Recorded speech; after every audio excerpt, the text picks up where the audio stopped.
I wish I could tell you there was just like a simple one thing to do if your leaves are turning or whatever, but there's not. I have the giggles right now.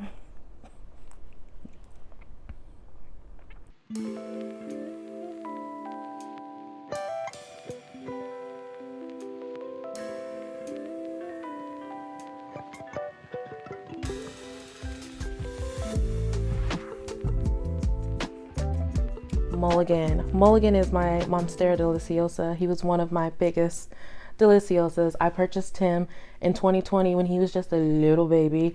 No fenestrations, no nothing. I grew him up to an extremely beautiful, mature specimen.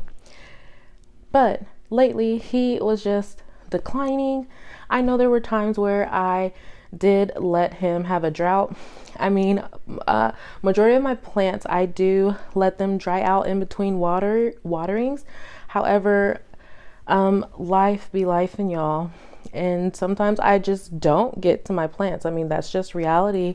But I think it was catching up with him. However, he is in a 20-inch planter as well, and I haven't repotted him in a while, and so I was like, okay, it could be that, or it could be lighting, or it could be pests, blah blah blah. There's so many things that can happen. Anyways, I chopped him up.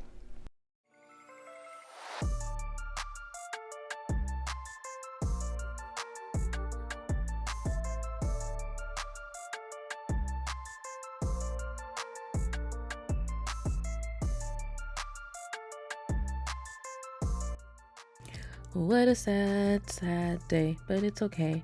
So y'all saw those long, beautiful aerial roots. I did measure them a while ago and they were like 96 inches long. They're probably a little bit longer too because that was beginning of this year when I measured them. But yeah, they're extremely long and I don't have thick plant shears. So yes, I'm using this big old knife. And so that node right there, I went ahead and I put it in my little takeout container pot box and hopefully that will root for me. I don't know why, but I don't really have good success with rooting nodes. It's a little bit annoying, but I just went ahead and I cut in between every single node and I ended up with, I believe, 7 different leaf node cuttings, and yeah, they fell on the floor, so but it was worth it. When I was cutting this, honestly, I was hesitant at first and I was just second guessing myself, but I eventually just cut them all up.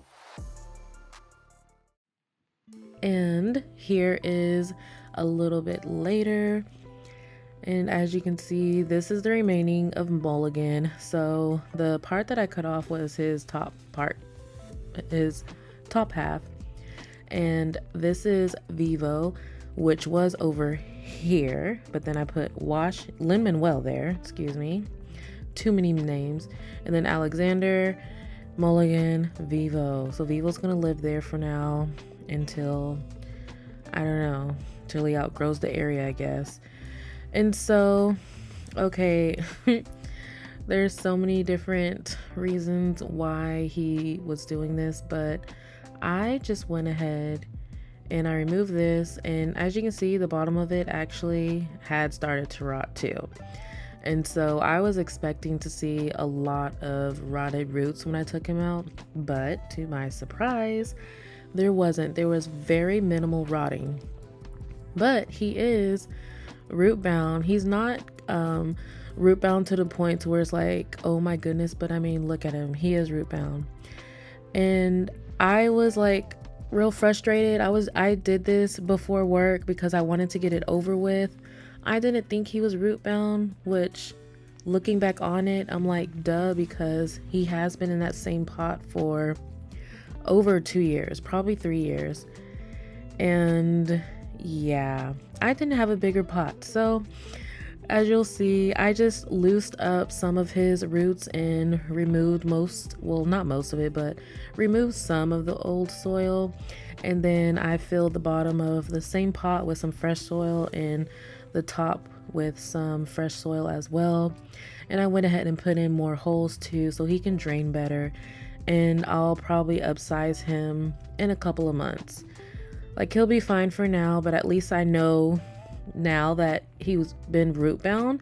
And that's also too why he has been a little bit more thirsty, but I haven't been giving him adequate consistent watering, but it's okay.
It was bittersweet because he was my biggest baby, but it's okay. And we're gonna talk about yellow leaves. When I first saw his yellow leaves, I was like, okay, I did let you dry out a little bit too much.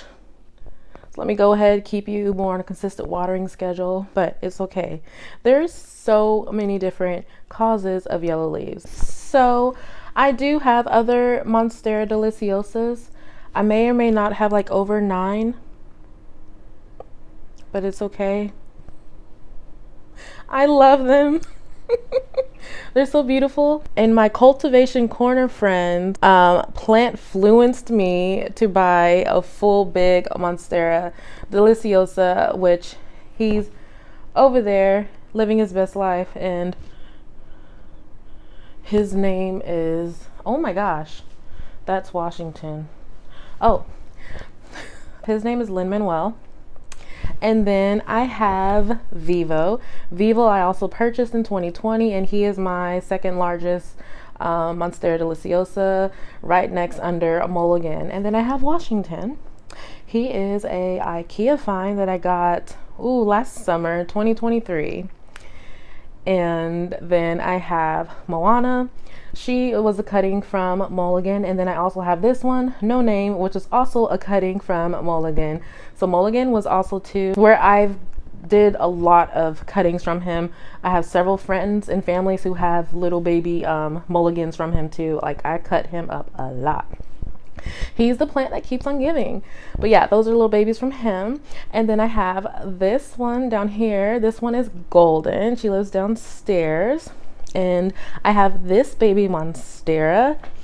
And this was actually a cutting, a 2-leaf cutting of little baby Monstera Deliciosa leaves that I got, I don't know, a while ago.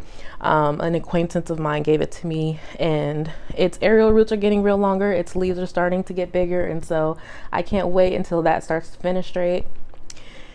And then I have my variegated Monsteras, the ties and elbows. But yeah, I have a lot of them, but still, cutting up Mulligan was a little bit bitter sweet for me. Okay, so these are one of the cuttings from Mulligan.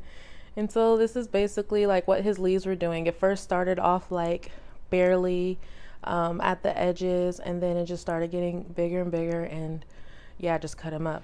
So the causes of yellow leaves, like I said, it can be so many different things. So first of all, over watering. Plants do not like to sit in water, y'all. So when you're like watering your plants, make sure you're making sure the water flows through, or if you do have a saucer under it, make sure when the plant finished draining's out that you get the plant up and you put it back in its cachet pot or wherever it is. That could be a reason. And also under watering. I'm not gonna lie. I am a chronic underwaterer. However, that's just what works for my routine.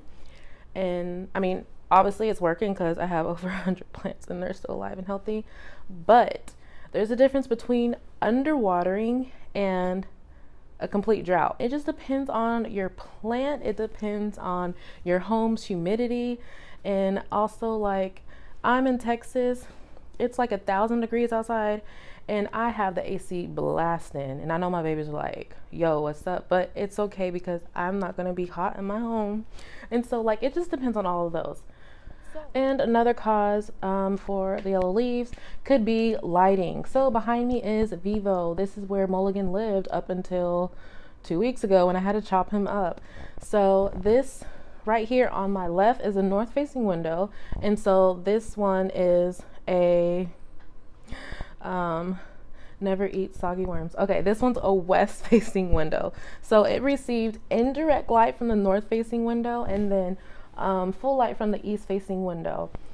I've had him there when Mulligan was there for over 2 years. He was thriving. Clearly he was thriving because his biggest leaf is humongous. And not only that, when he was here, he didn't have inner fenestrations as well, like all those things. So he wasn't good lighting. However, if your plant leaves are turning like the yellow brown spots, just check out for the lighting because your plant could be receiving too much sunlight and that can be a cause of it.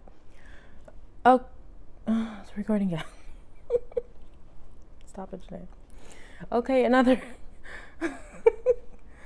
I have the giggles right now. Okay, and oh my gosh. Another reason could be pests. You need to make sure you're consistently checking your plant's leaves for pests. I call it the itis, the mites, the millies, the thrips, the everything. Like, just check your leaves consistently. And also too, and you'll see a lot on my channel, I love cleaning my plants' leaves because not only does it make them I don't know why I'm caressing Mr. Boogie right now, but not only does it make them like real pleasing to the eye, it does make them shiny, but it also helps remove debris and dust, and it can photosynthesize better. And also when you're doing that, you can also investigate and check your plant to see if it does have any mites or anything. And also it does act as a preventative as well on your plant's leaves. So you want to make sure you try your best to stay on top of it. I don't go around cleaning my plants' leaves, my over 100 plants' leaves like every day. No, ain't nobody got time for that. But at least, I don't know, a couple times a month or something. Just something to where you're keeping an eye on your plants, especially if you do have a big plant collection. It's easy to overlook some plants, so you want to make sure you do that. If you use fertilizer for your plants, make sure you are not over fertilizing. I use my fish tank water, so that's not an issue for me. But if you are using like chemical fertilizer, whatever you're doing, make sure you're not overdoing it because that also can cause it. And two, whenever you do see not just the yellow and brown spots on the leaf, but if you see a whole yellow leaf, but the rest of the plant is like nice and healthy, that just means like it's letting go of its older leaves. As the plant continues to grow and mature, especially like bottom leaves, it does those leaves do die off. So that's something that you don't have to worry about either whenever you see that, because that happens and that's a part of your plant life cycle. I wish I could tell you there was just like a simple one thing to do if your leaves are turning or whatever, but there's not. You have to just take all things into consideration: your watering, your light, your fertilization, checking for pests. Take all those things in consideration, and then come to a consensus on what you need to do for your plant, and come to a remedy.